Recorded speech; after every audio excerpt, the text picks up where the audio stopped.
It's good to see you, Dick. It's good to be back. Everything has been arranged. She's up there waiting for you. Thank you.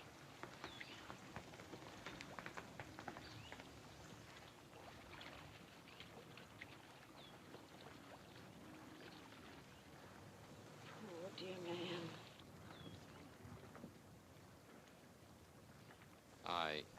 I guess I'll be going now. Good luck to you, Dick.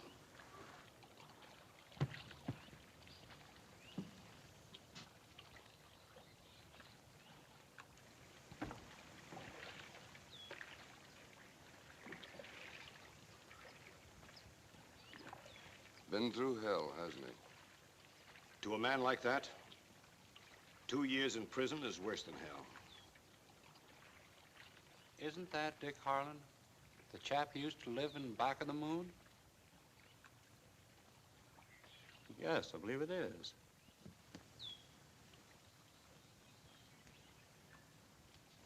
Well, of all the 7 deadly sins, jealousy is the most deadly. Oh, will you bring us some coffee, please? You were his lawyer, weren't you? Yes, I defended him. Some might say I lost the case for him. I read the newspapers, but somehow I never could make head nor tail of it. Well, there's some things that couldn't be told in a courtroom. Yet, of all the people involved, I suppose I'm the only one who knew the whole story. You see, it was through me they first met. He'd been working very hard on a new book. I invited him up to my place in New Mexico for a rest. They met on the train.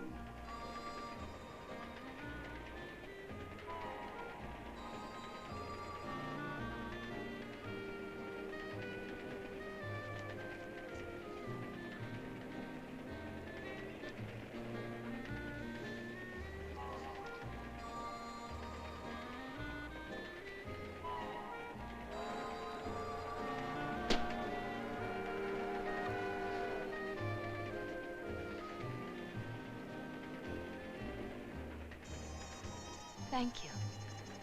You're quite welcome.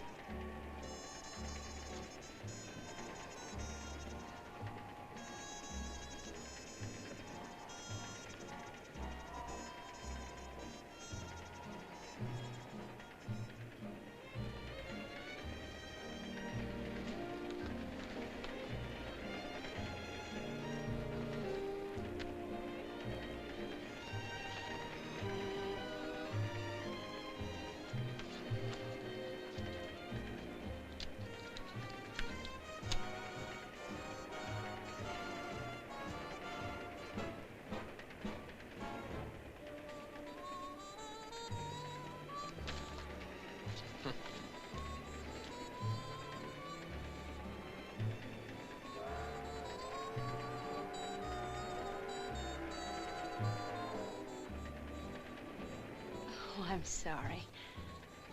I was staring at you, wasn't I? I didn't mean to, really. It's only because you look so much like my father.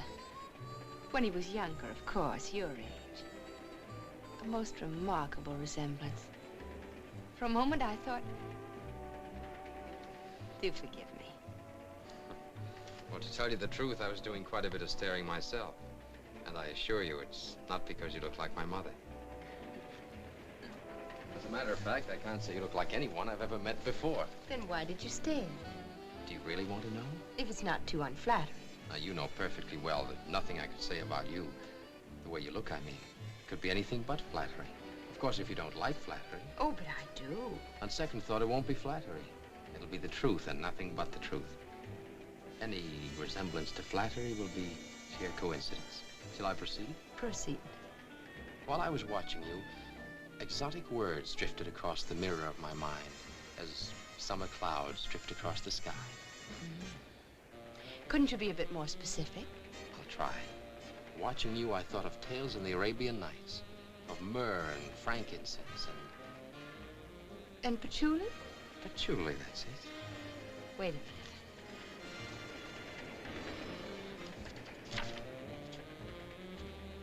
I knew it. Here it is.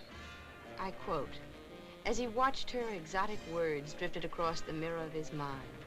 He thought of tales in the Arabian Nights, of myrrh and frankincense and patchouli." unquote. So that's where it came from. Well, I guess so, but really I wasn't. I give you my word, it's weeks since I read the thing. It must have impressed you enormously. The book? Not particularly. Rather a sloppy job, I thought. I agree with you. You do? Next stop, your center. Next stop, your center. Oh, that's me.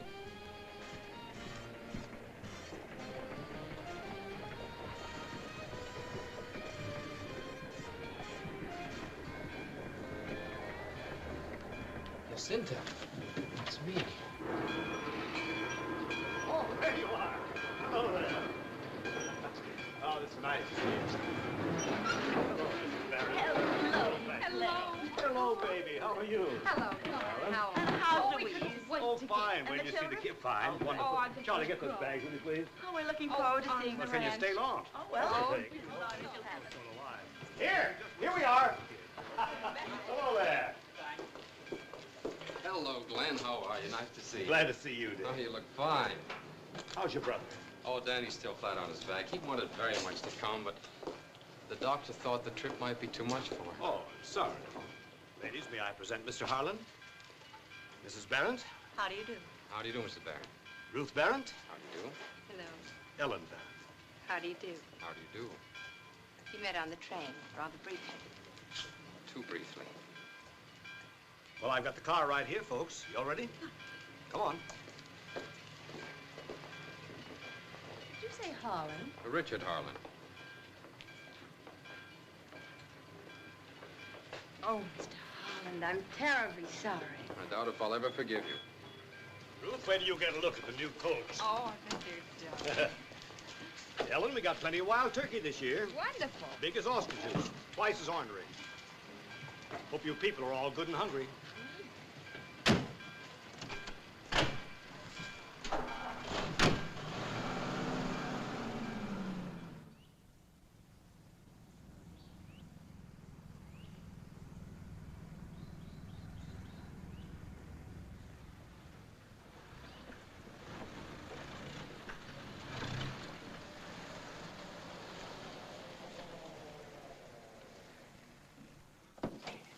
Here we are. Mom, they're here. They're here. Welcome to Rancho Jacinto. Thank you, Oh, Mother, isn't it wonderful? Oh, it's beautiful. Ruth. Oh, my dears. Margaret. Louise. Oh, I did want to come to the train to meet you, but I thought it best to stay here to supervise dinner. Hello, children. Ellen, how are you? Hello. Dick, it's so good seeing you, but where's He Danny? couldn't quite make it this time, Louise. Oh, I'm terribly sorry. Is he still at Warm Springs? Yes, and he's getting along just fine. Oh, good. You probably want to change. Come, I'll show you. Yes, come on. Show your place. Right up here, folks. Those trout were in the stream a couple of hours ago. That's something you couldn't get in Boston. Oh, perhaps not, but on the other hand, our codfish. Oh, well, now, I was born and raised in Boston myself, and I yield to no one in my passion for codfish. I hate codfish. So do I. Children, that's rank disloyalty. It's treason. Mr. Harland, what do you think? Well, Mrs. Roby, I'm what you call a salmon man. The fact of the matter is, Mother just doesn't like New Mexico. Since this is my first visit to New Mexico, I don't see how you can say such a thing. It's true just the same. Father and I used to come here every spring, year after year. And occasionally Ruth came along, but never Mother. It's too bad Mr. Barron didn't come along this time. I've been told I resemble him. Who told you that, Mr. Harland? I did. Louise, don't you think so? Well, yes, now that you mention it. Glenn? Well, in a way. In every way. I noticed it the minute I saw him in the club car. His face, his voice, his manner. It's uncanny. Well, I must admit you've aroused my curiosity. If I should get an opportunity to meet your father. That's hardly likely, Mr. Harland. My husband... We've come here for my father's funeral. My goodness, there is a resemblance. Why, a most decided resemblance. Tell me, what did they mean about coming here for the funeral? Oh, that was rather a figure of speech. As a matter of fact, Professor Berent died some time ago in the East, and his body was cremated. They brought the ashes here. They're having the ceremony in the morning. Where? High up in the mountain, sort of a plateau. a favorite spot of his. He used to go there a lot with Ellen. Well, now, if you'll excuse me, I'll see if the children have gone to bed.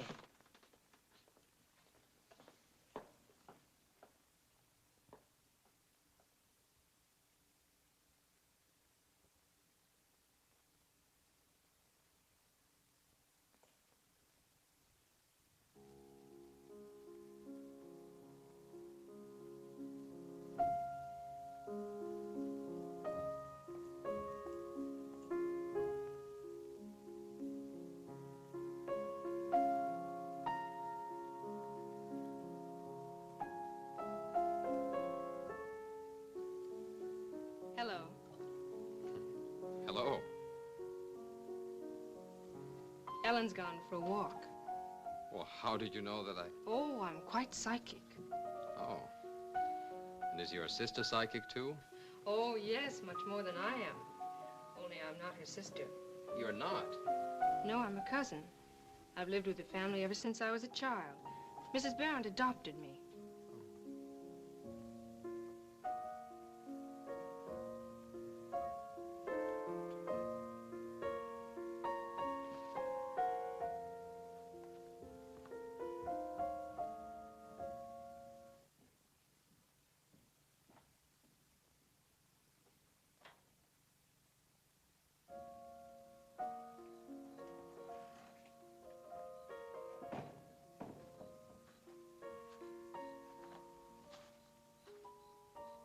Good evening, Mr. Harland. Oh, good evening.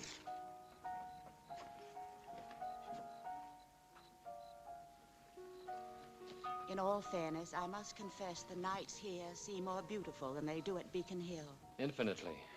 I think everything's more beautiful here. Ellen has gone for a stroll. Thank you.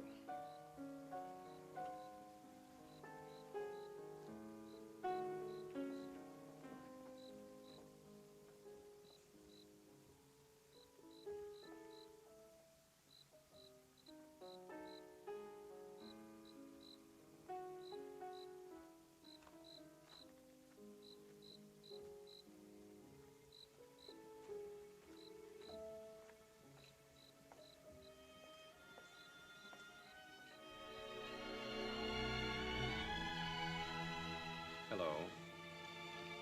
Hello. Am I intruding? Not at all. Well, I'm afraid I owe you an apology. It was rather clumsy of me at the table to speak of your father. That's all right. You couldn't have known.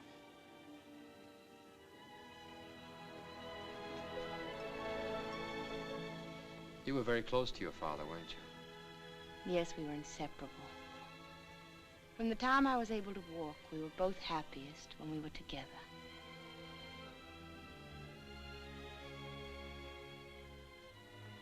Engagement ring? Yes. But I believe I better be going in now. We're getting up at 5 o'clock in the morning. Good night. Good night.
Don't you think somebody ought to go look for Ellen?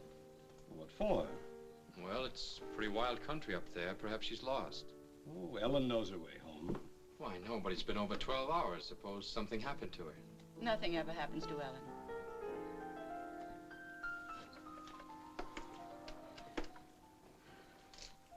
Well, I think I'll take a ride before I turn in.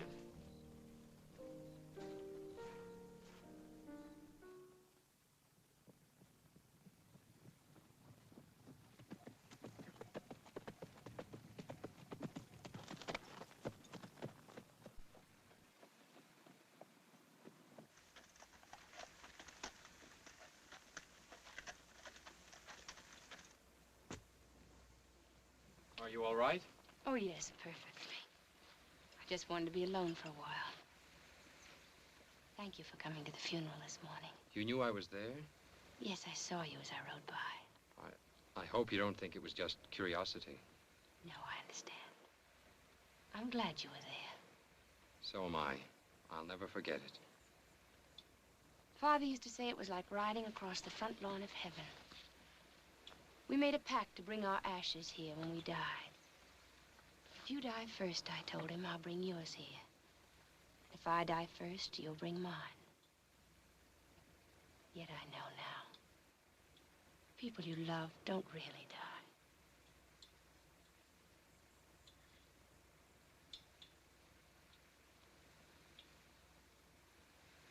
Shall we go now?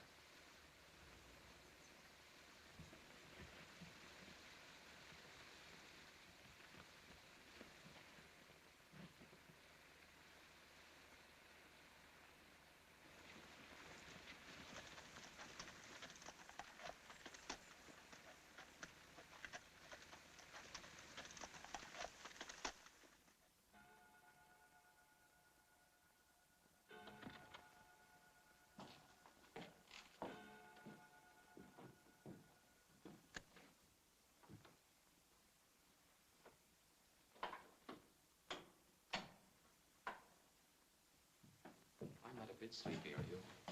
Not in the least. Have you forgiven me yet? What I said about your book. Oh, that. I have an altogether different opinion now. I finished reading the book last night, and I found it quite absorbing. What made you change your mind? I got interested in one of the characters. Which one? The author. Well, I assure you the book is not supposed to be about me. Oh, but it is, whether you like it or not. Every book's a confession, my father always said. Of course, you have to read between the lines. And did you? Mm-hmm. Well, what sort of man am I? You're a bachelor. 30 years old. You were born and raised in Boston, and you went to Harvard, where you edited the Lampoon. When you graduated, you went to Paris, and you studied painting for a while. You have a lodge in Maine called Back of the Moon.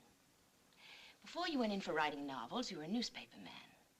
Your favorite sport is fishing, and you speak French and Spanish quite well. Those shades of Sherlock. Do you mean to say you got all that just from reading my book? Just from reading The Dust Jacket. It was all there under your picture, you know. You know, if you lived in Salem 100 years ago, they'd have burned you.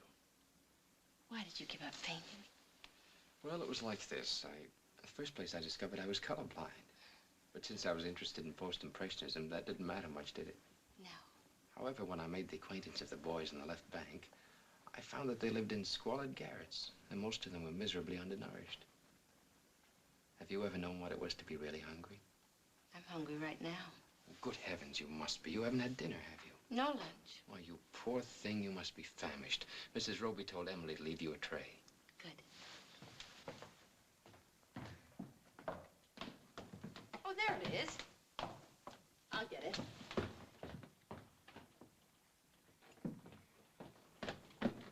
Let me. Tell me about your place in Maine. Oh, it's just a cabin. A shack, that's all. But it's set down in just about the most beautiful country I've ever seen. Why do you call it Back of the Moon? Well, there's a lake up there, shaped like a crescent. Danny and I used to spend all our summers there. You love Danny a lot, don't you? Well, naturally, Is that why you've never married? Because you've had to take care of him? No, not exactly. The way I feel about marriage, well, it's like, thank you. It's like that trip I made to Europe after I was graduated. I hadn't the least idea of going abroad. It just happened. I was taking a walk with a girl, and we went down to Boston Wharf and watched a freighter being loaded. And I liked the looks of her. The girl? No, the freighter. She looked good to me and she smelled good to me. I didn't even know where she was going, but I knew I was going with her. And I did.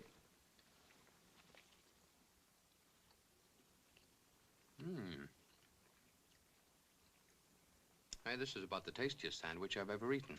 What is it? Turkey. Wild turkey. Ever hunted them? No, I haven't. It's tricky shooting. They're sort of scary, but they're so big and clumsy, they hate to take wing. It's a lot of fun. I'd like to try it sometime. How about tomorrow? Well, if Glenn has no other plans. I meant just the two of us. I'd love to. Why did you come for me tonight? Well, I don't know exactly. Everybody assured me you'd be perfectly all right. I guess it was just an impulse. Like the time you took the freighter? Yes. You knew I was coming up there tonight. You were waiting for me, weren't you? Yes. And you came, didn't you? Well. Good night.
Hello.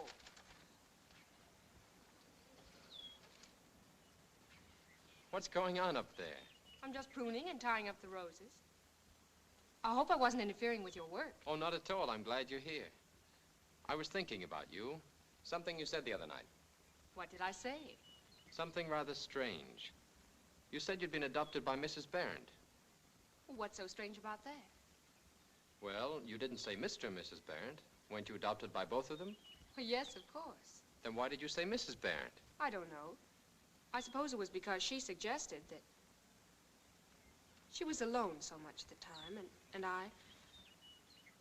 I mustn't keep you from your work.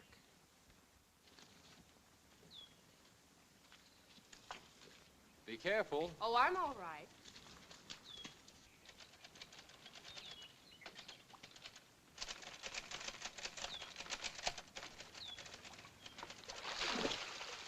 How's that for an entrance? Perfect. I'm delighted to see you. All of you. Thank you. I do hope I've interrupted you in your work. You have. Constantly, all morning. But how could I? I haven't been with you until just now. Oh, yes, you have. I've been thinking about you and about Quentin. Who told you his name? Glenn Roby. How did he happen to tell you? I asked him. Why? Because I hated Quentin. Do you know him? No. Then why do you hate him? Because you knew him. That's nice. You're going to hate everybody I know?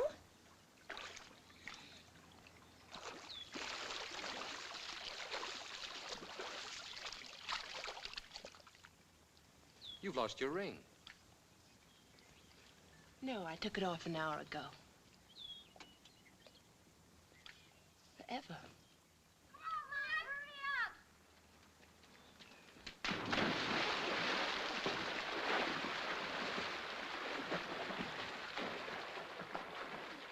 I'll race you across. 1, 2, 3, go!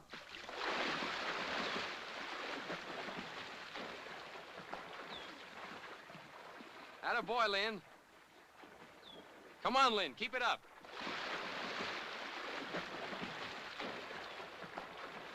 Come on. Lynn's going to win. No, Ellen. Ellen always wins.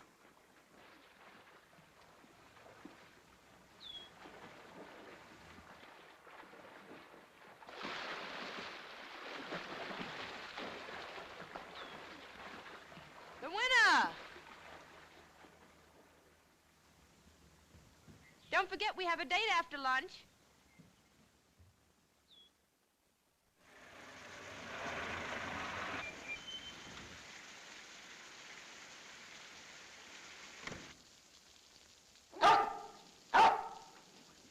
Quiet, Chris. Lie down.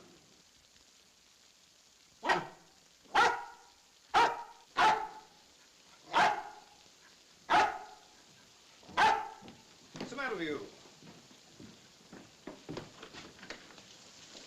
Oh, come in.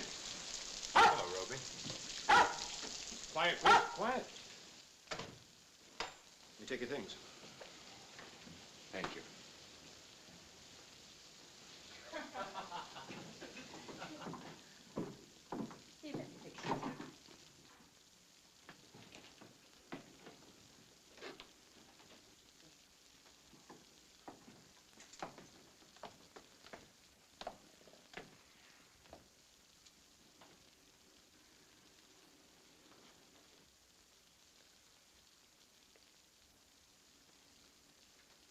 Well, hello.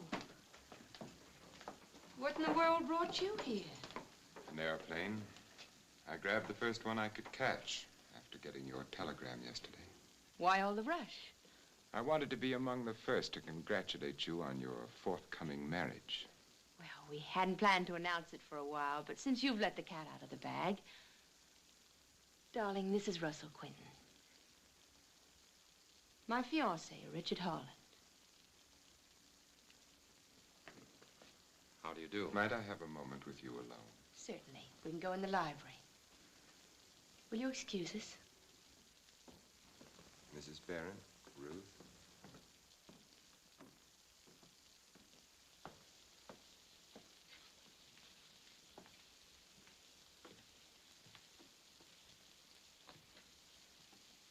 Dick. Dick, is it true? I'm so happy for Ellen. Oh, For thank both you, Ruth. of you. Well, that's all very well, but what I want to know is when and how. Well, I'm sorry, Russ. Really, I am. I never expected you to come here in the midst of a political campaign. when do you plan to be married? As soon as possible. Would it be convenient for you to postpone it until the fall? Until after election, you mean? Well, it wouldn't do me much good for the news to get out that I'd been jilted and thrown aside like an old shoe. Oh, come now, Russ. Surely there's no political significance in the fact that a lady has changed her mind. I don't understand it, Ellen. I always knew you'd never marry me while your father was alive. But after he died, I thought there might be a chance. What happened? I'm in love. We intend to get married at once. Tomorrow.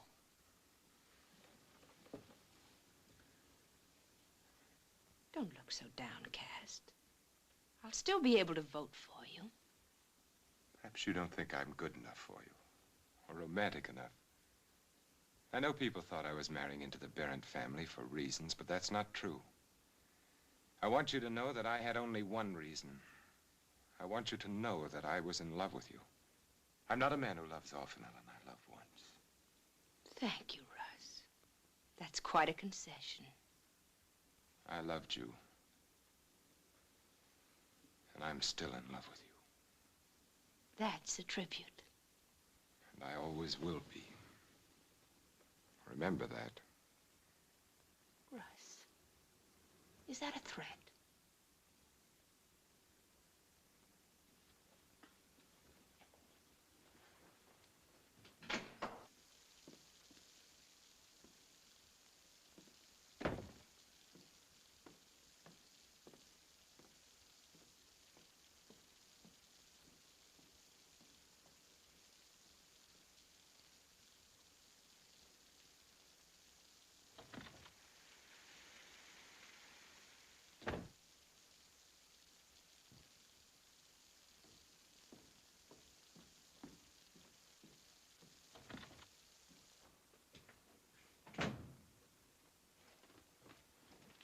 Now, look here, Ellen.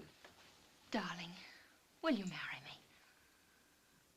Why, you unpredictable little...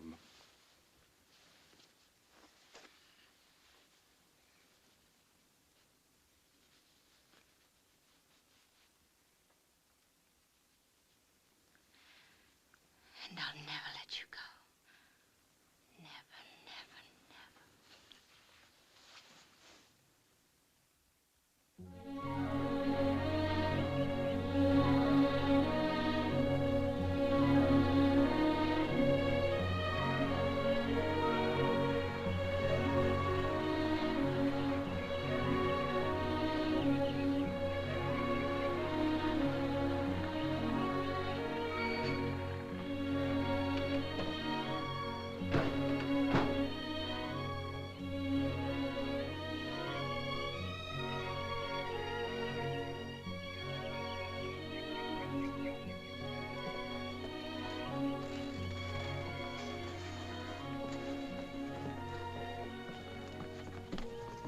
Ellen, there he is.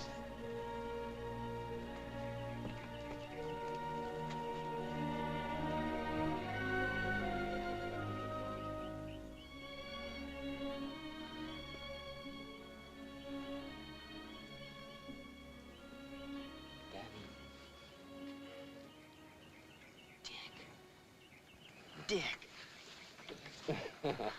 Easy, boy, easy. Oh, Dick. Hey, you put on weight. Say, I believe you've actually grown. You look sort of different yourself. Get my telegram? Yeah, but I didn't sleep much that night. I just kept thinking, now he's left the ranch, and now he's in Chicago. I kept seeing that train coming nearer and nearer. I counted every turn of the wheels. May I come in? Hi, Danny. Hi, Ellen. I hope you like her, Danny. Because if you don't, we'll send her right back. Oh, please don't let him fire me, Danny. I like this job. Don't you worry. If he fires you, I'll hire you. Thank you. Were you surprised to get my letter? Not a bit. I knew it was in that letter even before I opened it.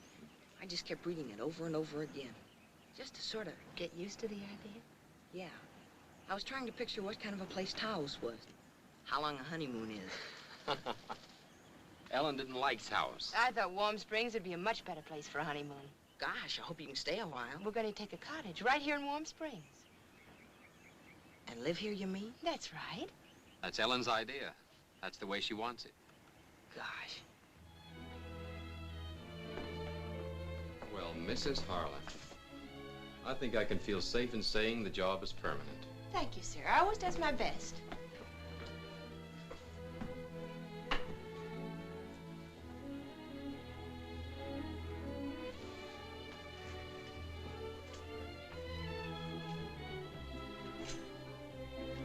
I trust you'll find the soup to your taste. It's sheer understatement to call this ambrosia soup. I call it consomme à la patchouli. Well, when you get around to hiring a cook, be sure and teach her the recipe. I have no intention of hiring a cook, or a housekeeper, or any other servants. You mean for the present? I mean, ever. Idiot. I don't want anybody else but me to do anything for you. I want to keep your house and wash your clothes and cook your food. A born slavey. And besides, I don't want anybody else in the house but us. Ever? Ever. Well, but suppose in the natural course of events? Well, that's different. And what about Danny? Well, that's different, too. And only 3 people have ever been to back of the moon. That's me and Dick and Thorne. Who's Thorne? Leek Thorne. He's a woodsman. He helped build the house and the dam and the boathouse and all. He takes care of the place. I'd like to get hold of some of Richard's baby pictures. Could I, do you suppose? Oh, yeah. There's a whole album full. A lot of college yearbooks with loads of pictures of him. Only there's one he doesn't like to show to anybody. Why not? Well, it's got a picture of Enid Southern in it. Who's she?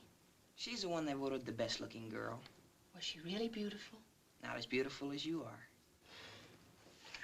Thank you, Danny. Won't it be wonderful when you can go back to school again? Gosh, yes. What sort of school did you go to? Same one as Dick. Boarding school? Yeah. Oh, that must be fun. Sure is. Has Dick been busy lately? Yes, he's been working awfully hard on his book. And we mustn't interrupt him. Besides, have you forgotten our secret?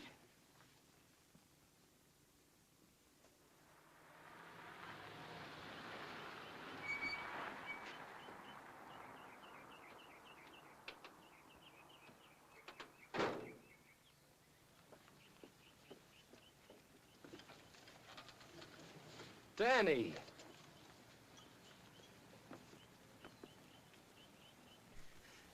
Dick! Dick! Danny! Now we can, all three of us, go to back of the moon. Can't we, Dick? Can't we? You bet we can. You bet we can.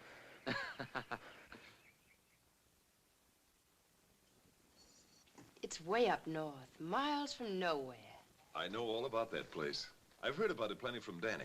He can't wait to get up there again. I know that's my problem. You see, Dr. Mason, my husband is planning to leave for back of the moon as soon as possible. And he wants to take Danny with us. So do I, of course. What's the problem? Well, it's so remote up there, wild and rugged and miles from the nearest town. The facilities are rather primitive. There isn't even a telephone, just in case we need to reach a doctor for Danny. I'm quite sure he won't need a doctor up there. Or medicine or something. Or medicine or anything. But what about school? That can wait. I must say, Danny's progress has been rather remarkable. I don't know how you did it. You must have practically willed that boy to walk. But don't you see, Doctor, my husband will be busy a good deal of the time writing. And with nobody else around... Isn't there somebody there, somebody with the name of Thorne? Yes, but he's leaving, and so it'll be... I assure you, I don't want to shirk any responsibility.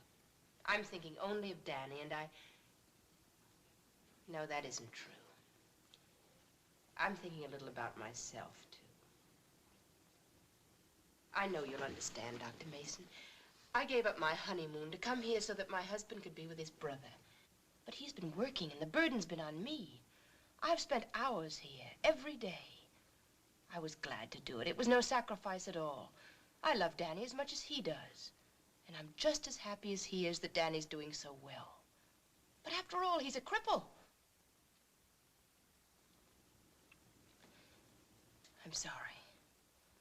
I didn't mean to say that. I'm sure you didn't. I didn't mean it. Of course not. I'm afraid I haven't been too well myself lately. Mrs. Harland, what do you want me to do? I want you to tell my husband that it would be better for Danny to stay here at Warm Springs. But that isn't true.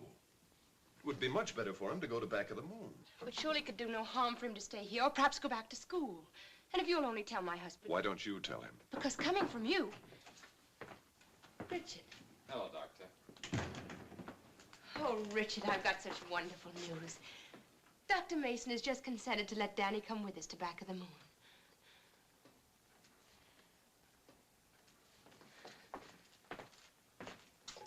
Oh, no, darling, please. Let me. I want to be the first to tell him. And this is Leek Thorne.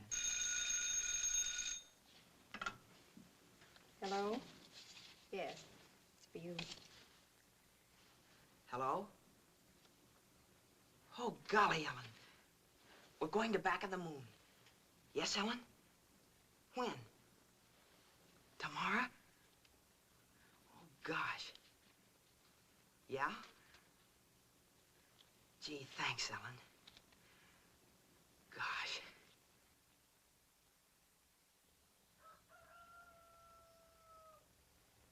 Treat my daughter kindly and say you'll do no harm. And when I die, I'll leave to you my little house and farm. My horse, my plow, my sheep, my cow, and everything I own. And all the little chickens in my garden. My horse, my plow, my sheep, my cow, and all the little chickens in my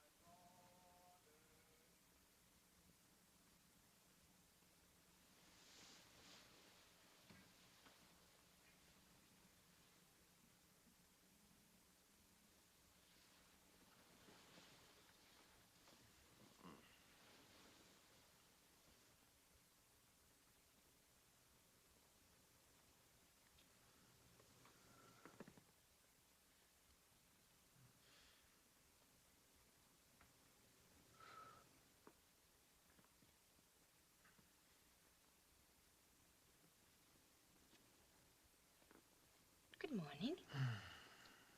Good morning. Oh, darling, I dreamed you were... What gives? Another day with you. 24 hours with you.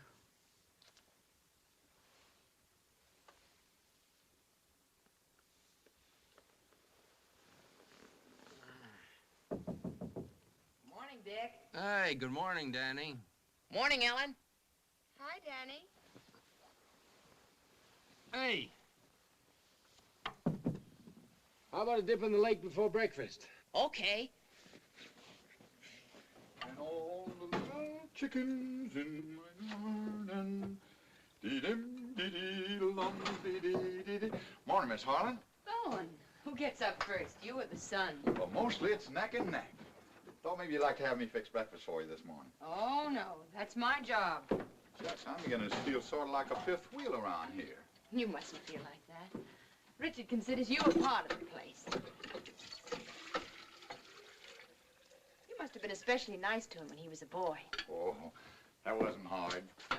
He was a nice kid. You must have had wonderful times together. Yep, tolerable. Did he change much when he got to be a young man? Not especially. Did he used to confide in you a lot? Yeah, sometimes. Did he ever tell you about Enid Southern? Who? Enid Southern. I don't especially recall he did. Who was she? Oh, nobody in particular, I guess. Just school stuff.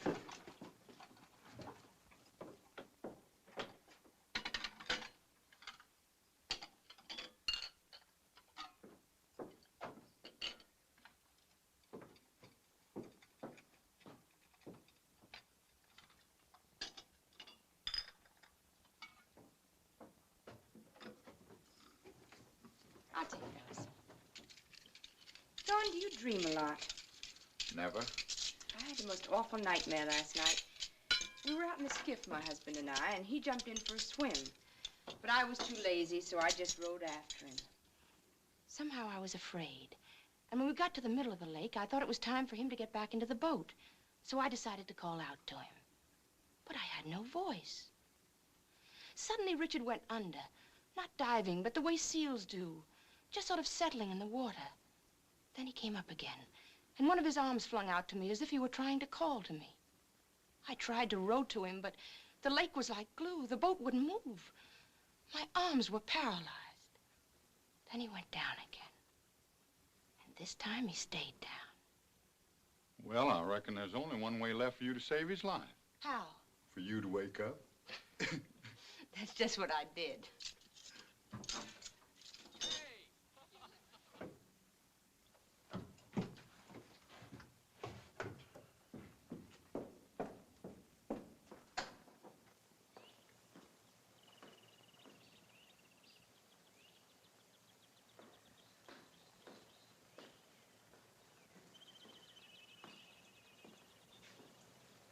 Come and get it.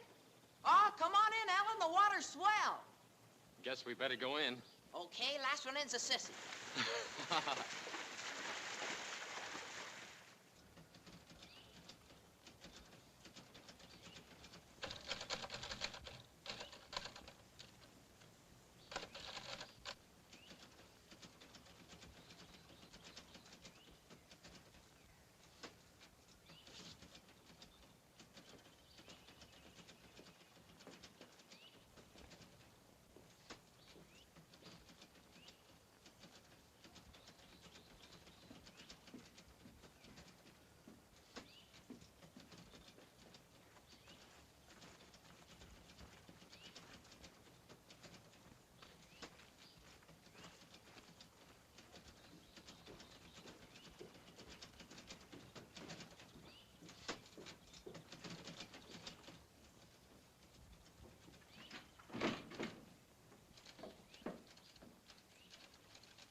Oh, no. Know what? Good grief. Will you marry me, he said. What's wrong with that? In the first place, men never propose. They may think they do, but it's really the woman. Who told you that, Ripley?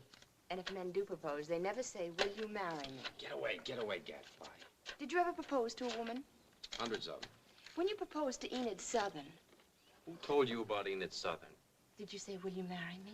I didn't propose to her. Did she propose to you? Beat it, will you? How did you propose to me? You didn't. I proposed to you. Like this.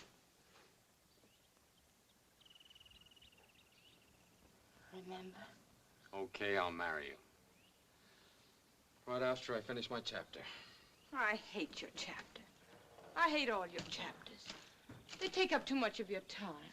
Funny thing, that's what my publisher says. No, I'm serious. After all, it isn't as if you had to write for a living.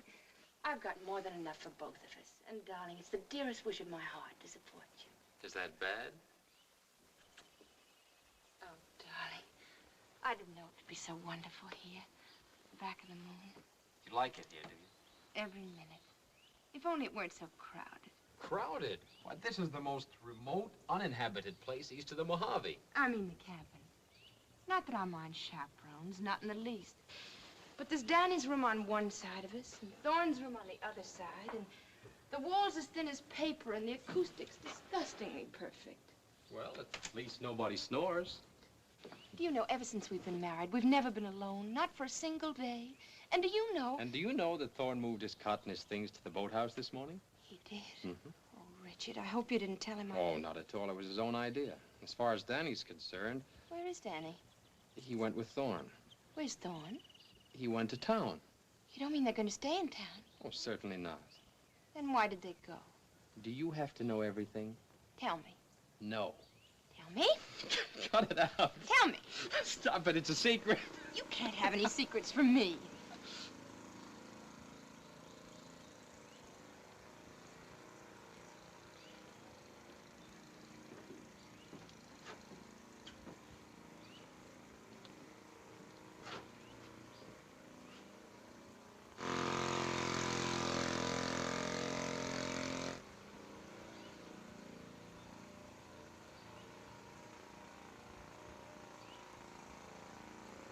We wanted to surprise you, honey.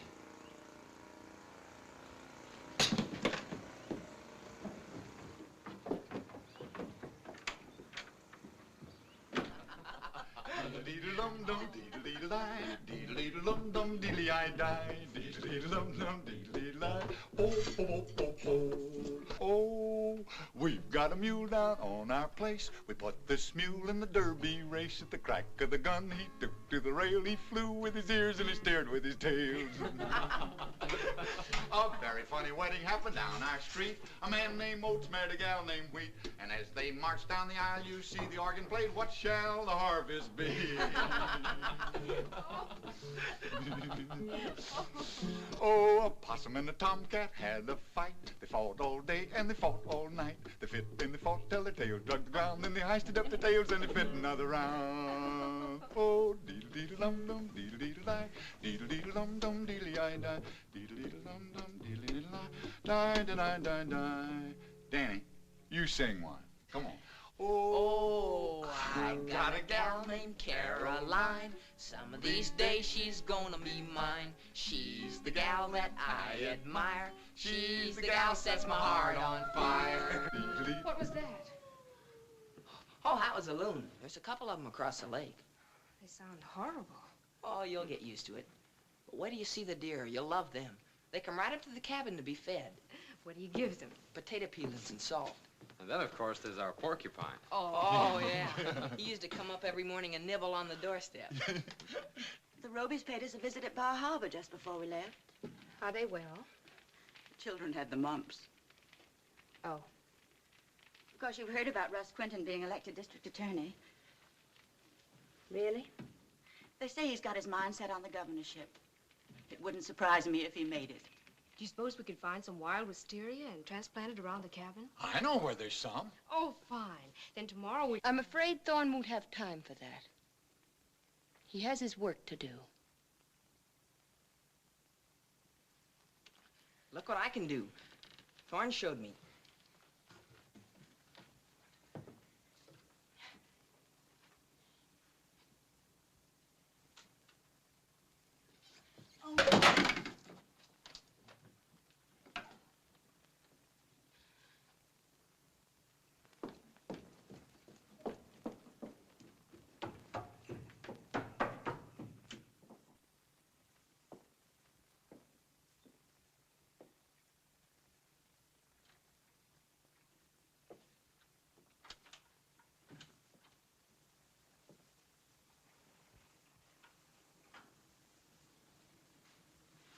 all, Mother.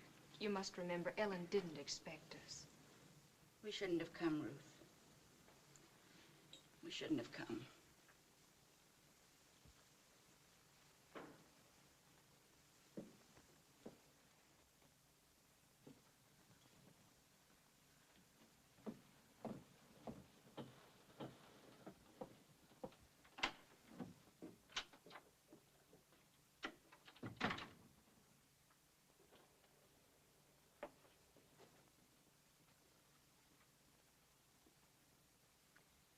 There must be a few loose bricks in the chimney. I noticed it wasn't drawing very well.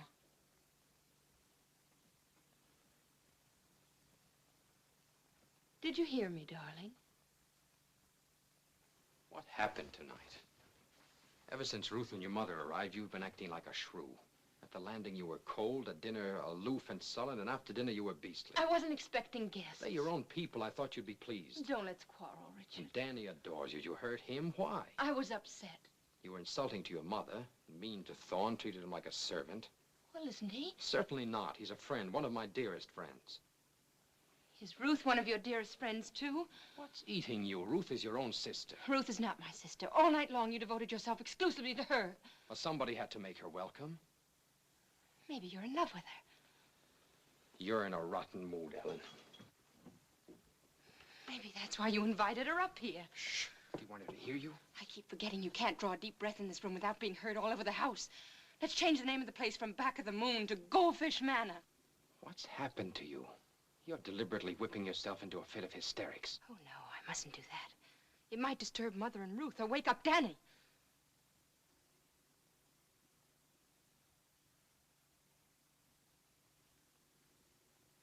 Ellen, what's got into you? I don't know. I don't know.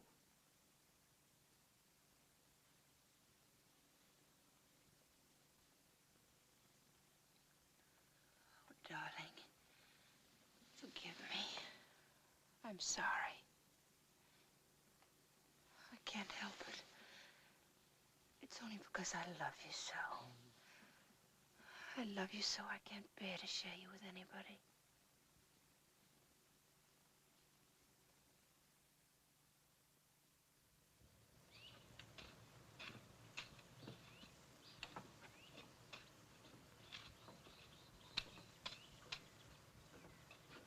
Well, the gal with the hoe.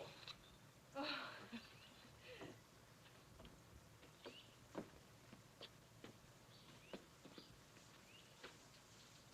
Say, you're doing a swell job. Oh, it's easy here. You just put things in the ground and they grow. It's much harder by the sea where we live. Dick, when are you going to visit us at Bar Harbor? When I finish the book, maybe? I think you'll like it there. We were talking about it this morning, Mother and I. We thought it might be a good idea for Danny to go back with us when we leave. The beach is lovely, and we have a sailboat. He'd have a wonderful time. I'm sure he would. There's a school, too, an excellent school. Yes, I know. Ellen told me all about it. I'll have a talk with Danny.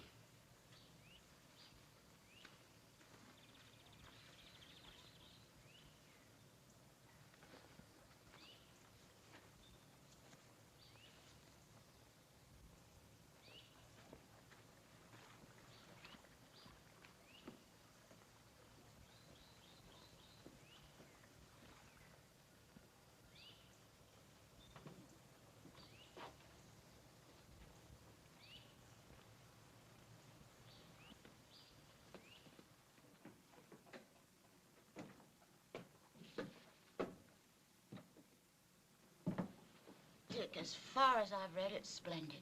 Oh, well, just for that, I'll dedicate the book to you. Now, what shall I say? To my sweet, my beautiful, my discerning mother-in-law? Who advised me to dedicate this book to my wife. I'll dedicate the next one to her. Let's dedicate them all to her. I hope you'll send me the rest of the manuscript when it's finished. Well, there are only a few more chapters to write. I'll probably wind it up before you leave here. Well, that's hardly likely. We're planning to leave on Saturday. On Saturday? But that's preposterous. You've only been here a few days. Yes, and they've been wonderful days. Ruth and I shall never forget them. But really, there are reasons why we must be getting home.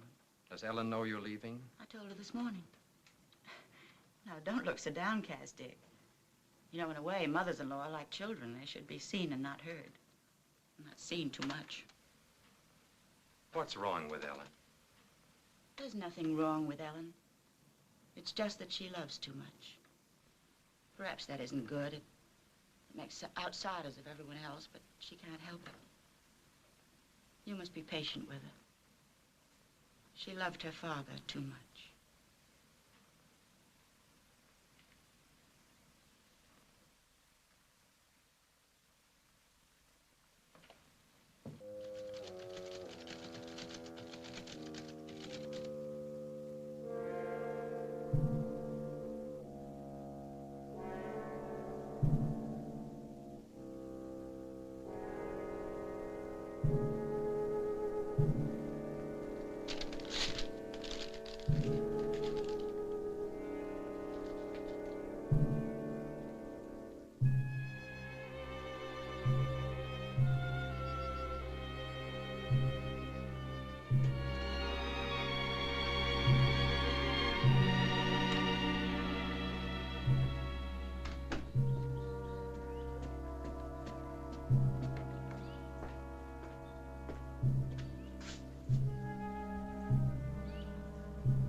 Please, Danny, sit still. How do you expect me? I can't help it. It tickles.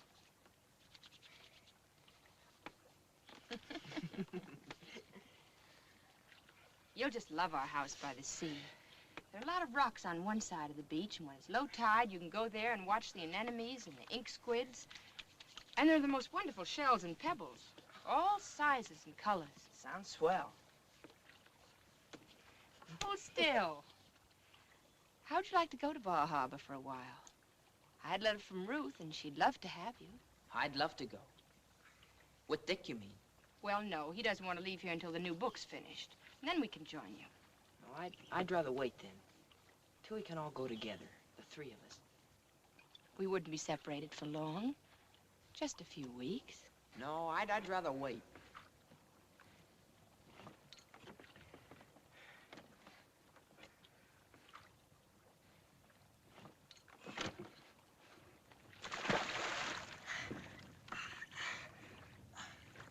Can I swim all the way across today? Think you could make it? Why, sure. I made it 3/4 yesterday, and I wasn't a bit tired. All right. If I make it today, can we show Dick tomorrow? Yes, tomorrow. And we don't have to tell him how long I've been practicing, do we? No. We can just pretend that you decided to do it on the spur of the moment. Yeah, that's what we'll do.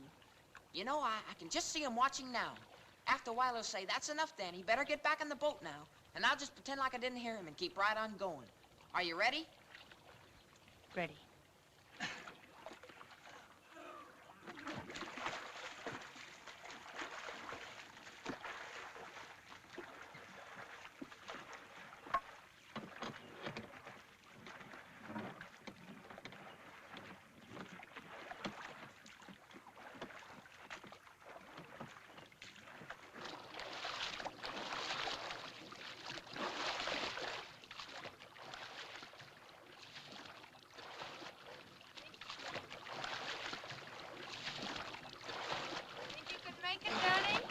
It's a cinch. Don't worry about your direction. I'll keep you on your course. Okay.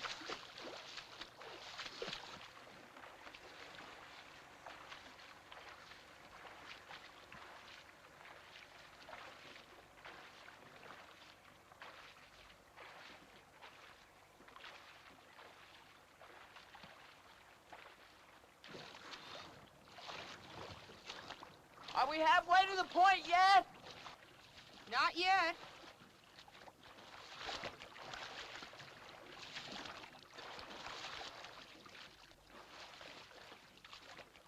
You're not making very much progress, Danny.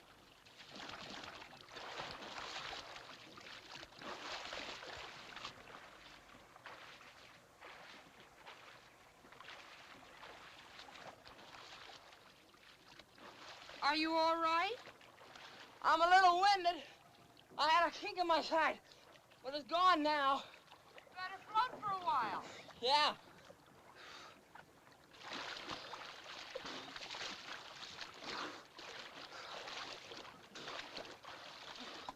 I think I'm getting tired. Take it easy. You don't want to give up when you've come so far. Okay. I'll get my second wind in a minute.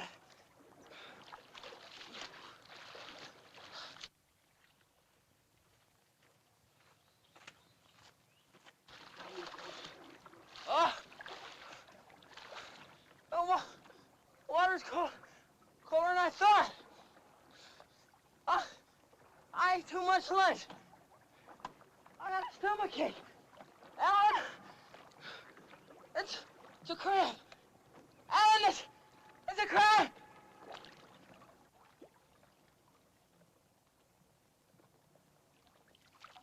Ellen, Ellen, help me.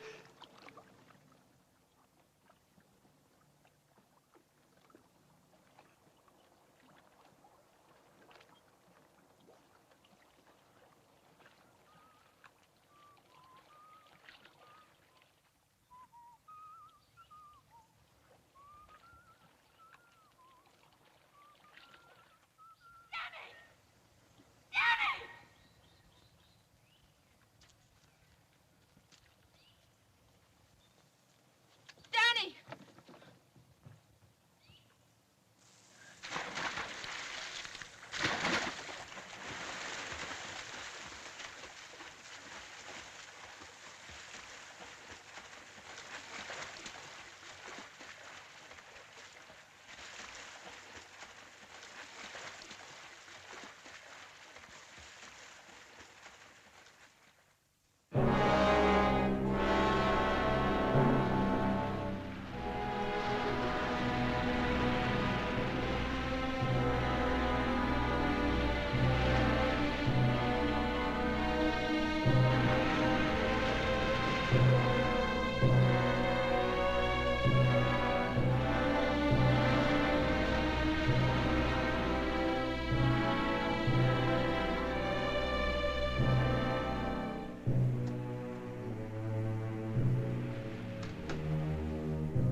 I've been cleaning Father's laboratory. I thought it might be a good place for Dick to work. He's dropped his work. He's dropped everything. I'm losing him, Ruth. I'll die if I lose him.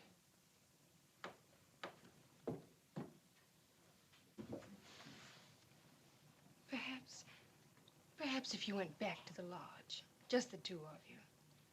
No, he hates it now. Everything about it. He never wants to set foot there again. And he doesn't want to go back to Boston. If I only knew what he was thinking. You've always helped me, Ruth. Help me now. A little time, Ellen. You'll see. He's at a great loss. There's a great emptiness in his life. If he only had a child of his own.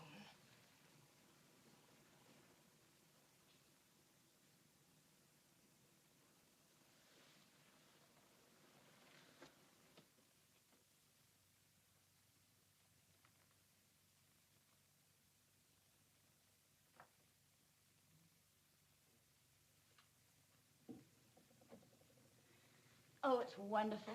When Ellen was a little girl, her father fixed this room up as a playroom for her. Then when she grew up, he used it as a laboratory.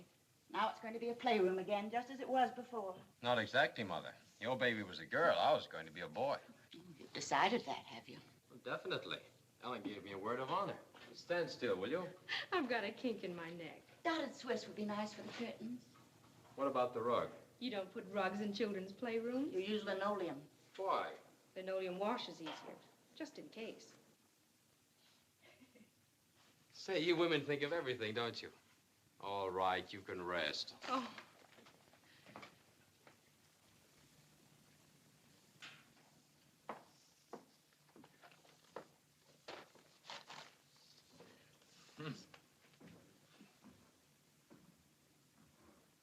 Ellen, you shouldn't have walked up those stairs. You know what the doctor told you? Darling, come here and sit down. What have you done with Father's lab? We didn't want you to see it till it was finished. What have you done with his things? We stored them in the basement. Why didn't you consult me? We wanted to surprise you. It's an ideal place for a playroom. But I didn't want the room changed ever. I wanted it left just as it was. I know you don't like being surprised, but we were only trying to please you. Come on, darling. Everything's so wonderful now.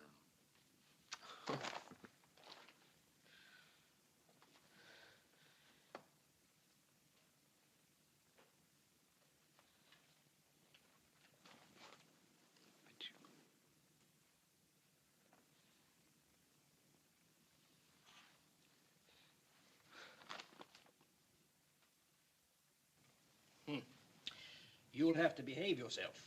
Imagine eating shrimps at a time like this. Where's Richard? He went to town. They always upset you. I've been telling you that for years. Did Ruth go with him? Yes, I think so. And especially now in your condition. When did they leave? Right after lunch. And another thing, don't try to be so blamed athletic. What time is it, Mother? Almost 5. You've got to stop gadding about. Gadding? What are you talking about? This baby's making a prisoner out of me. Now, what are you having it for, then? I can't do anything. I can't go anyplace. I don't even see my husband. Why don't you have him come in here? Because I don't want him to see me this way. That doesn't make sense. Those are orders now. No shrimps, no stairs. And don't you budge off that couch.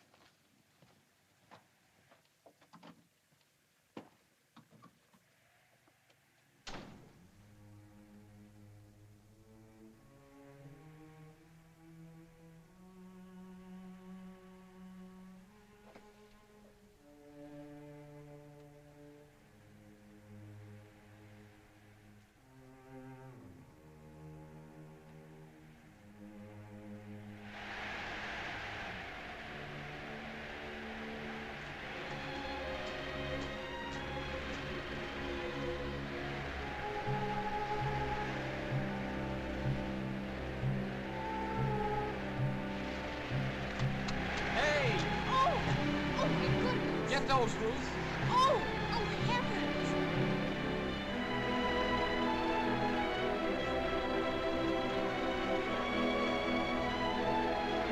Hey!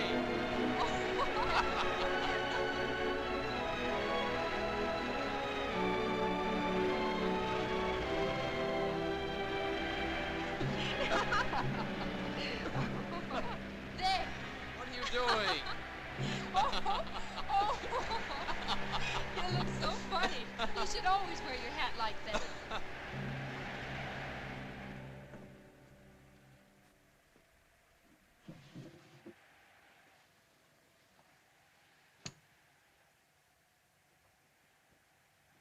I missed you this afternoon. What did you do when you went to town? Oh, we just shopped around for the baby things. You were gone about 4 hours. Well, we walked to town and back. Rather a long walk, isn't it? Tell me, what did you talk about? Oh, a lot of things. About Danny? No, About me? not especially. You're looking very well, Ruth. I've never seen you so happy. Tell me, do you think Richard loves me? Well, now, that's a silly thing to say. Oh, I know in the beginning he loved me. But I'll tell you something funny. He never liked me. He loved you, but he never liked you. That's right. We've never really been friends like you and he. He likes you. Tell me, has he found a nickname for you yet? Oh, not exactly. Sometimes he calls me the gal with the hoe to kid me about my gardening. He used to call me Patchouli.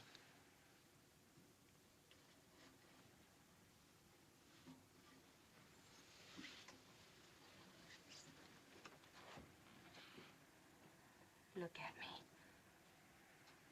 I hate the little beast. I wish it would die. Ellen. Shocked, aren't you? If you were having the baby, you'd love it. Well, I never wanted it. Richard and I never needed anything else. And now this. How can you say such wicked things? Sometimes the truth is wicked. You're afraid of the truth, aren't you, Ruth? No. You're the one who's afraid.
Ellen.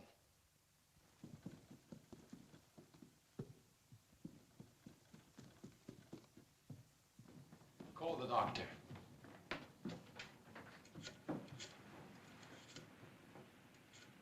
What happened? She must have tripped. Hello, Dr. Saunders. This is Ruth Berent. Yes, please come over at once. Something terrible has happened.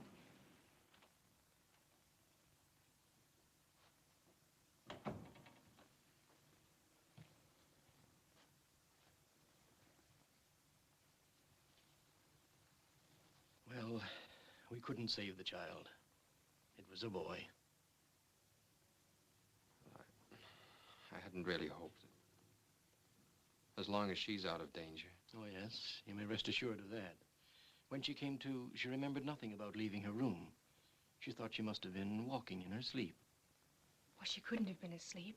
I was with her only 20 minutes before it happened. You can go in and see her now for a moment, if you like. First his brother, and now his son.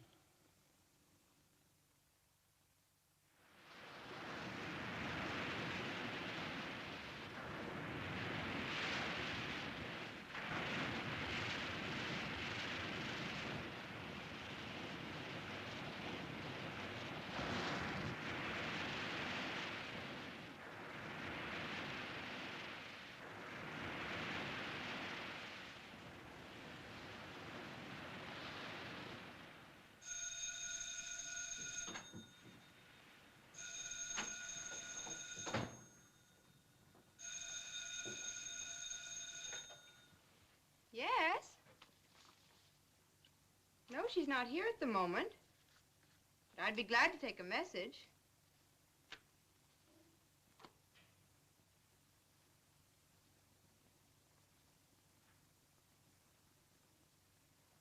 Yes, I will.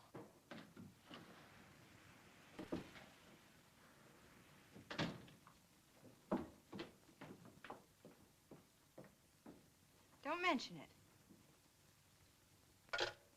Ruthie, my lass, the surf was wonderful. You should have come in for a dip.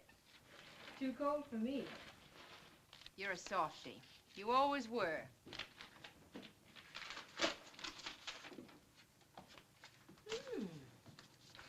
Richard's new book. Nice.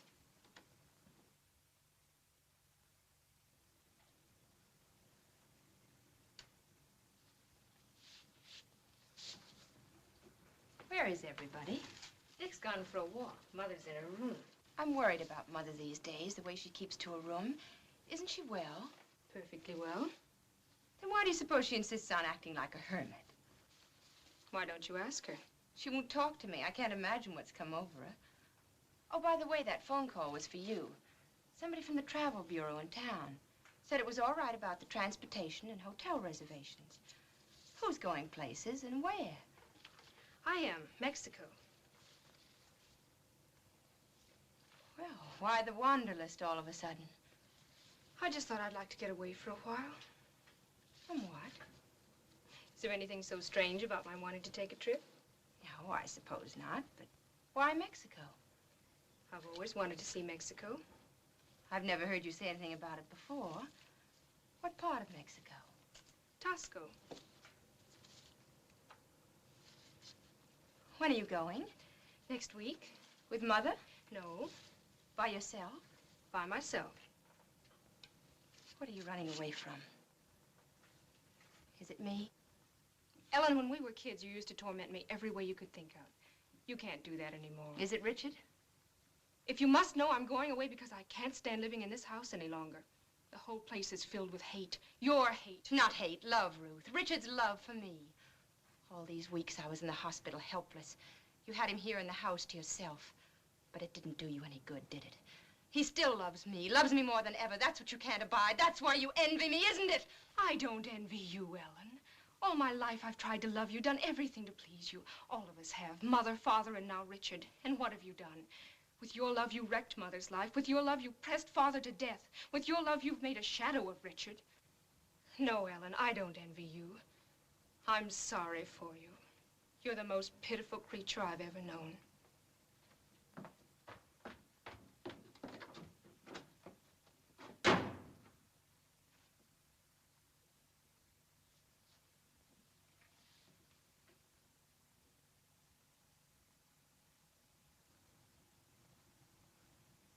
Hello, Richard. Have a nice walk. You haven't shaved, darling. But I'll forgive you. Your new book just came. I've been glancing through it. I noticed the dedication to the gal with the hoe. I'd hoped it would be to Patchouli, but I suppose she did help you with it a lot. Oh, well. There'll be other books. Darling, I had no idea the setting of your book was Mexico. I didn't even know you'd been there. Why didn't you tell me?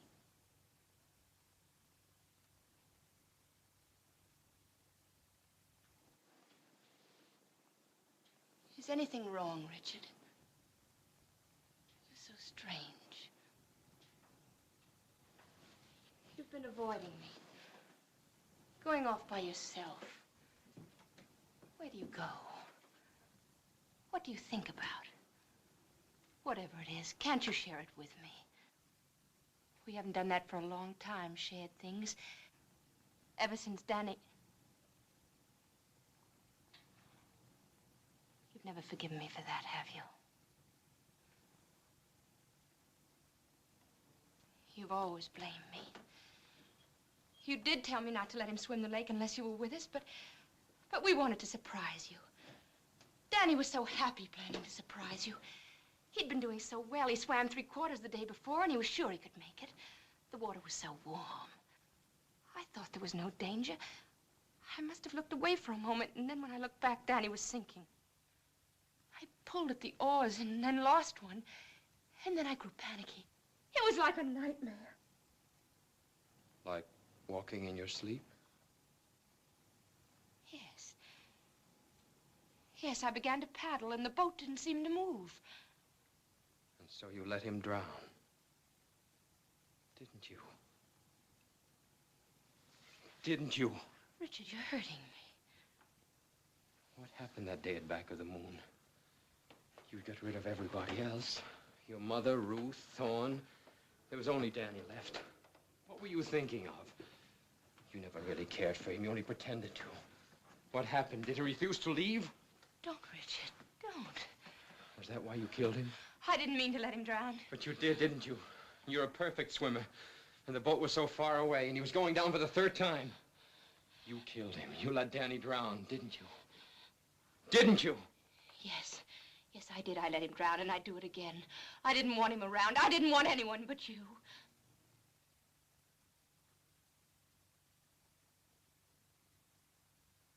I knew it. I must have known it all along. I kept pushing it out of my mind. I couldn't believe it. Didn't want to believe it. How could I? You loved me, you said. Wanted only to make me happy. Yes. Yes, that was all I ever wanted, Richard. Your happiness, only that. I didn't mean to let Danny drown. I didn't plan it. I swear I didn't. But when the cramp caught him and he went under, I thought if he never came up again, I'd have you all to myself. I thought if he was gone, you'd have only me. And suddenly, while I was thinking that, he was gone. I was sorry then and frightened, and I tried to find him, tried honestly, tried hard, but it was too late. Why don't you kill me, Richard? You could so easily, you know. And the baby. You never wanted it, did you? No. Oh, don't you see, Richard? I didn't want anyone around, only you. I wanted to be just with you. I couldn't stand having anyone between us. Oh, I love you so, Richard. I love you so. I'm leaving you, Ellen.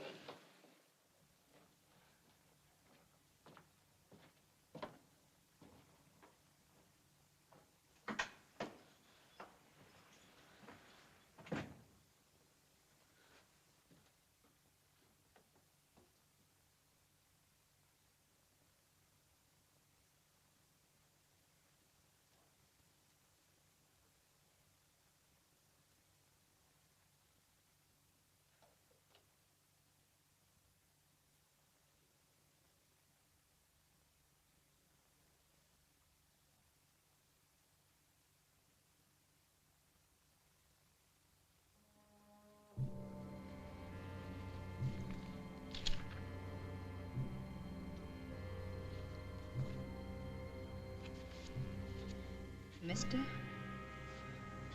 Russell Quinton,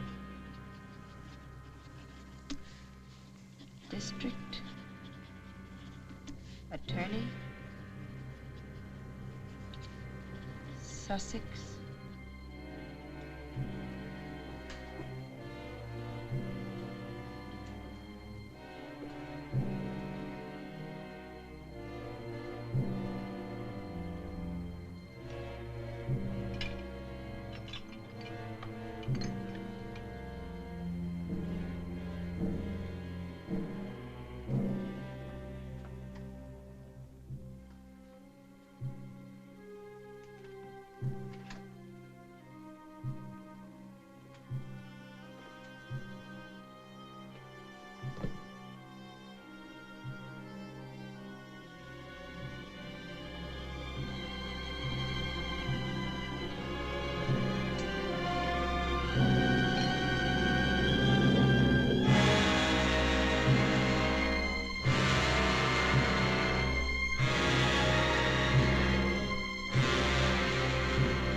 Flight 17, the Sunset Special, now loading at Gate 7.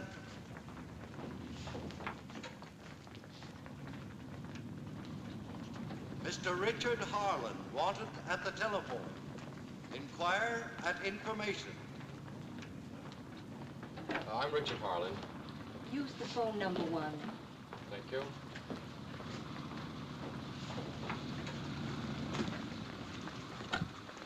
Hello.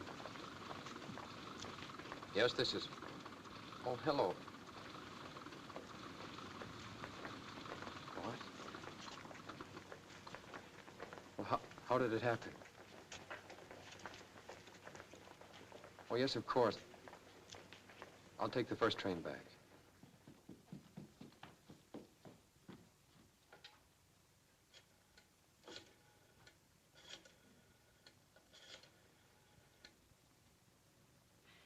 Dr. Saunders, I'm sorry to get you out of bed, but she's much worse. Oh, would you hold on for just a minute, please?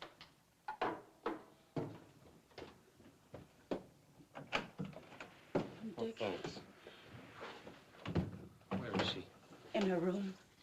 It happened very suddenly. We were having a picnic lunch at the beach. Doctor, it seems to be more serious than you thought. Could you come at once, please?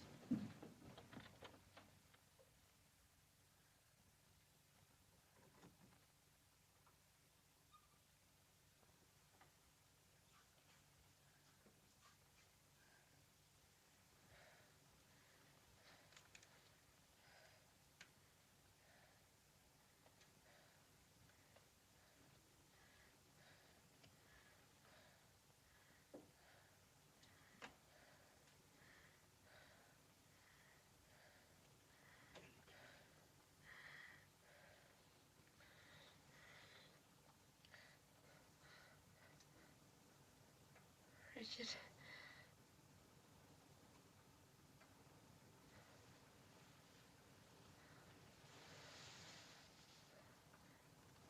I'm going to die.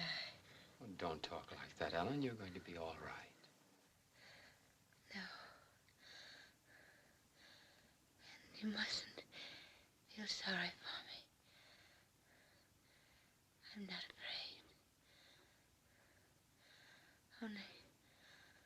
Only promise me one thing.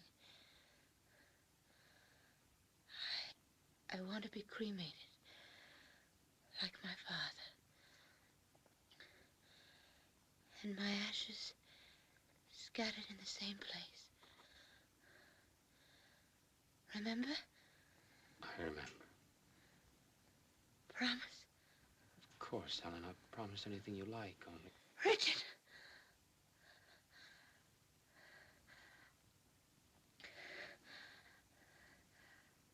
I'll never let you go, Richard. Never. Never.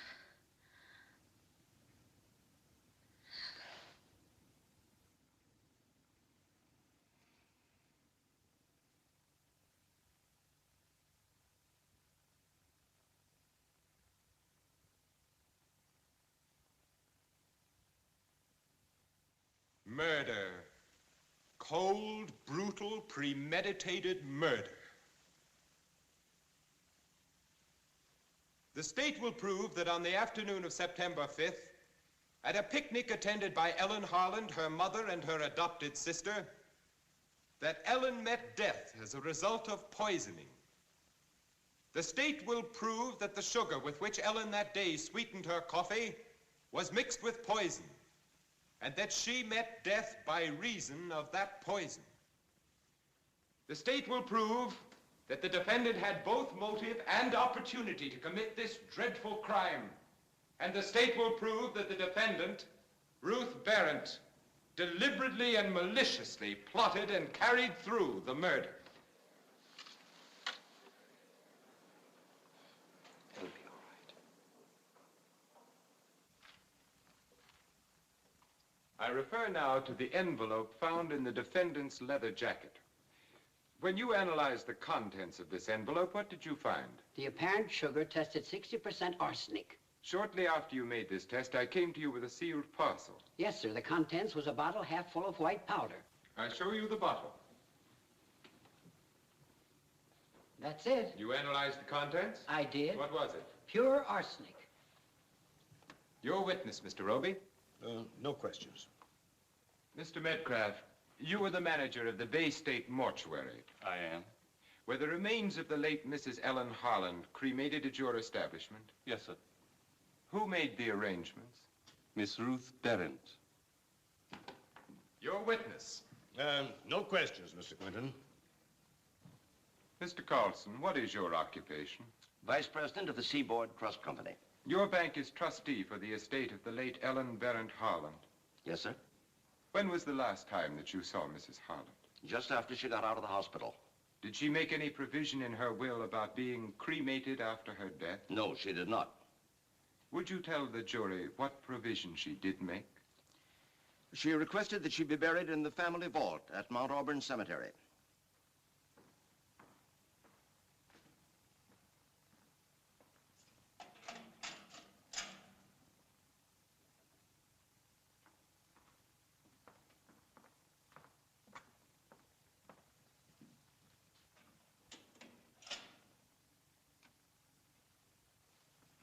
Hello, Dick. Hello.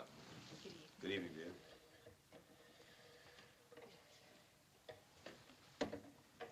Tomorrow, Dick, you'll go on the witness stand. You must remember that Quinton isn't just the prosecutor. You may rest assured he'll have his brass knuckles on. He'll throw the whole book at you. He'll ask you some questions that won't be easy to answer. One in particular. You swear to tell the truth, the whole truth, and nothing but the truth, so help you God? I do.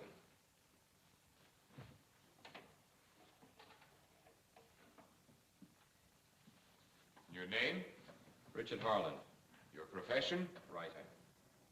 If you don't mind, Mr. Harland, I shall ask you for a moment to be a reader. I've been asked how I happened to investigate the death of Mrs. Harland. This letter is my answer. I ask you to read it.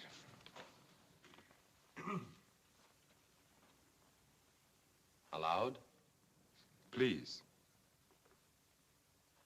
Dear Russ, I'm writing this letter to you because we once meant a great deal to each other, and there's no one else to whom I can go for help. Richard is leaving me. Proceed, please, Mr. Harland. It was after I left the hospital I first began to sense a change in my husband. At first I thought it might be due to the loss of our child. And then the truth, the awful truth, began to dawn on me. The reason for the change was Ruth. Russ, they love each other and want to get rid of me. When Richard suggested a divorce, I went to Ruth and begged her to give him up. She said she intended to have him and would stop at nothing. I told Ruth I would never give Richard a divorce, and it was then that she threatened to kill me.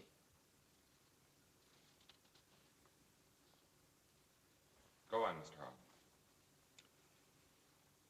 Russ, I know she means it and is capable of it. She will kill me the first chance she gets. If you don't mind, Mr. Harland, would you read that last paragraph a little louder? She will kill me the first chance she gets. Go on, Mr. Harland. I'm afraid to stay in the house, but I can't leave without Richard. I'd rather die than give him up. I don't know what to do or where to turn, except to you, Russ. Please help me, Ellen. Mr. Harland, you identify the handwriting in this letter? Yes, Ellen. I call your attention to the first sentence. I am writing this letter to you because we once meant a great deal to each other. Do you know the significance of this? I suppose it refers to the fact that you once were engaged to her. Yes, we were once engaged. Did you know that when you first met her? Well, she was wearing an engagement ring. You knew when you met her that she was engaged to another man? Yes. And in spite of that, you made love to her? I suppose so. Will you tell the jury about this courtship? I didn't exactly court her. You mean that she courted you? No, not that either. Well, then what do you mean? I knew that she'd marry me if I asked her to. And so you decided to ask her? No, I decided not to. Did she ask you? Not exactly. Well, then how did you happen to get married? Well, I found one day that she had removed her engagement ring. She gave me to understand. I realized then that I was in love with her. Did you tell her so? Yes. What did she say? She said she would never let me go. How soon after this were you married? A couple of days later, she wanted it that way. Were you reluctant? I was doubtful. Now, Mr. Harland, I don't say this critically, nor in mockery, nor to suggest that you are conceited, but simply to be sure that I understand you correctly. You suggest that a beautiful young woman engaged to another man falls in love with you, wins you, and persuades you into a quick marriage against your better judgment. Is that a fair statement of the facts? Yes. I see. Now, how soon after this did you begin to regret your surrender? Were you happy with your wife for the first month?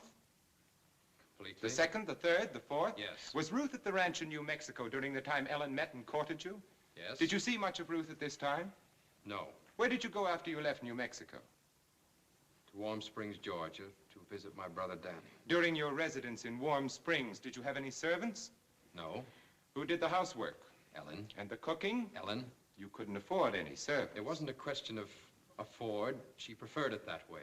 Ellen liked doing things for you. Yes. Did Ruth come to visit you during this time? No. Where did you go after you left Warm Springs? To a fishing lodge I have at a place called Back of the Moon. Did anyone come with you? My brother Danny. When was that? In June. In June, were you still happy with your wife? Yes. How about July?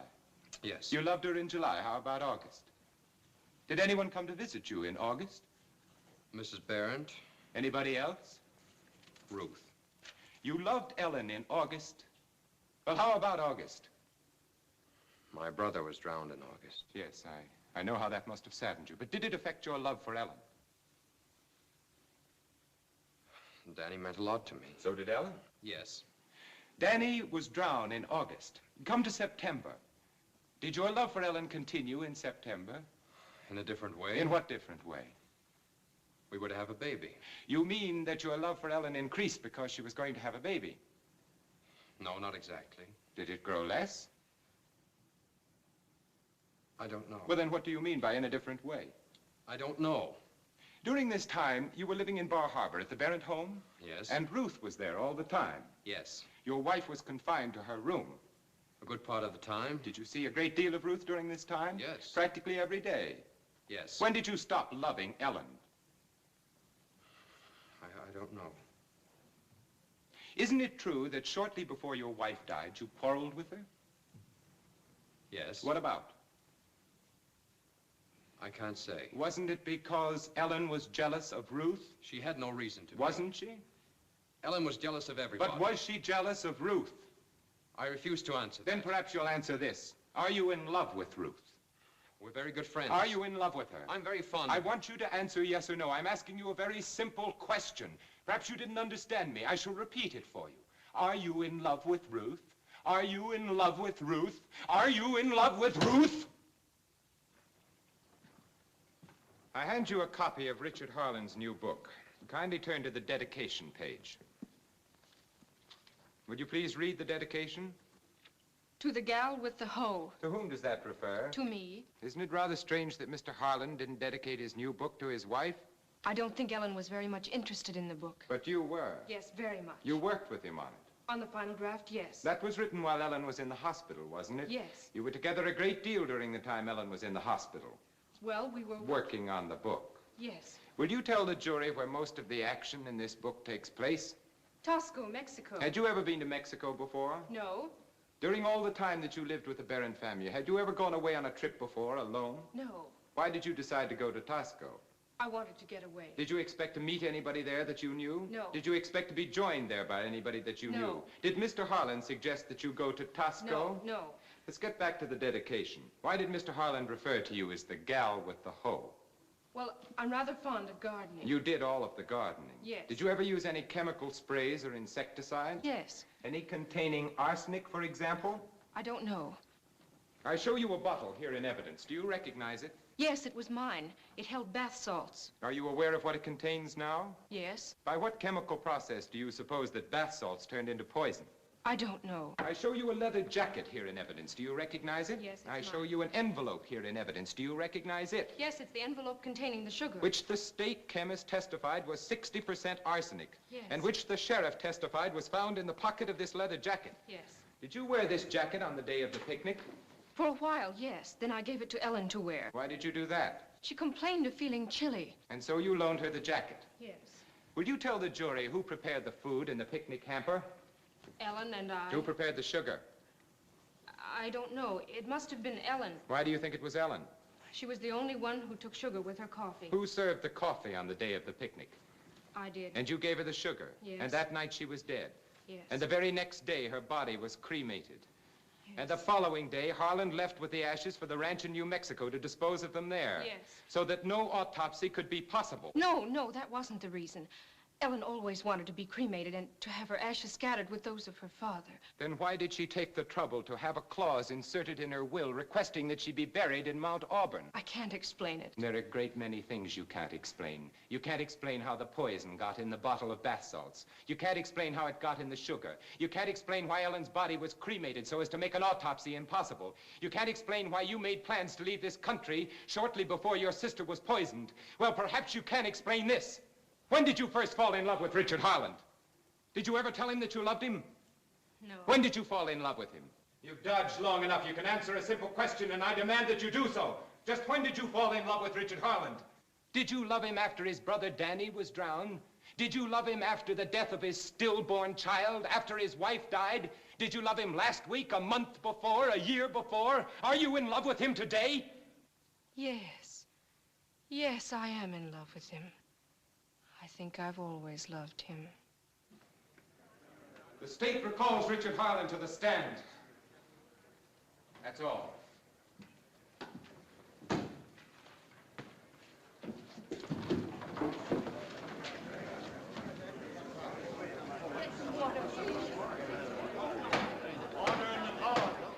Richard Harland, you heard that woman finally tell the truth. And now I want the truth out of you. You heard Ruth Berent confess her love for you. And now I ask you, as I have asked you over and over, time and again, are you in love with her? Are you in love with the woman who murdered your wife? My wife was not murdered. She killed herself. Do you honestly believe Ellen committed suicide? Yes. Knowing her as you did and I did, you think her capable not only of committing suicide, but falsely accusing her own sister of her death? Ellen was capable of anything. You actually want the jury to believe that she was that sort of monster? Yes, she was that sort of monster. A woman who sought to possess everything she loved, who loved only for what it could bring her, whose love estranged her own father and mother, whose love possessed her father until he couldn't call his soul his own, who by her own confession to me killed my brother, killed her own unborn child, and who is now reaching from the grave to destroy her innocent sister. Yes, she was that sort of monster. Order in the court.